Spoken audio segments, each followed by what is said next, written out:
Рахмат. Вот здесь мы некоторое время назад сидели, как раз-таки вот все эти же люди сидели, и здесь очень было много обещаний по реформе первичного звена в городе Бишкек, в том числе и ФОМС. Вот здесь как раз руководство всего соцсферы всей сидит. А теперь я хочу спросить, почему вот оплату врачам по фору сейчас вы снижаете с 10% до 3%? Вы сами хоть в курсе этого, да, что вы делаете? Урматтуу Айда Жекшенбаевна, ошол сиз маселени туура көтөрүп атасыз, бирок айтып кетчү нерсе, ошол баягы жыйынтыгына жараша каржылануу проектиси бул күнөлүк банктын. Сиз неме сөзүңүздү билип атам. Эмне дейт экенсиз. Мына. Кечээ, вот вчера я буквально прошлась по всем этим ЦСМ, я не поленилась и поговорила с обычными врачами. Я это и вам рекомендую. Не сидеть, не слушать отчеты ваших директоров, которых вы сами же поставили на эти директорские места, и которых вы слушаете. Вы не работаете с обычными врачами. Они мне как раз таки говорят, вы насколько обещали, какие были обещания. Вот они мне говорят, с 10% до 3% снизили. Дейт.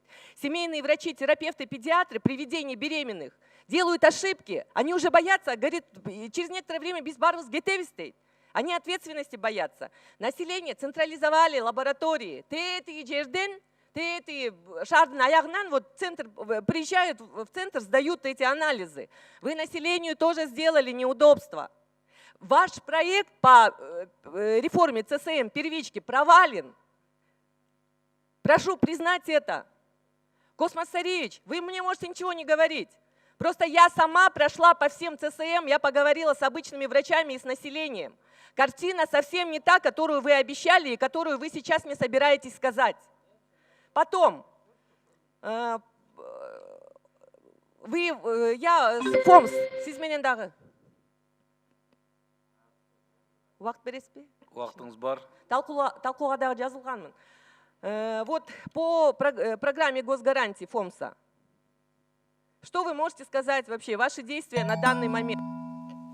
Урматтуу Айда Жекшенбаевна, программа госгарантия боюнча туура маселени көтөрүп атасыз. Бүгүнкү күндө ошол баягы биздин бекитилген стратегиябызга ылайык бул программа мындайча айтканда пересмотр болот. Ошол карап чыгуу процесси азыркы мезгилде ошол өкмөттүн деңгээлинде чоң бир жумушчу, межведомственный жумушчу топ түзүлүп, ошол жумушчу топ ушул программа, кепилдик программаны баягы кардиналдуу түрдө карап чыгууга азыр атайын состав түзүлүп атат. Бул боюнча дагы Космос Сариевич да өзүнүн кошумчасын айтат болуш керек.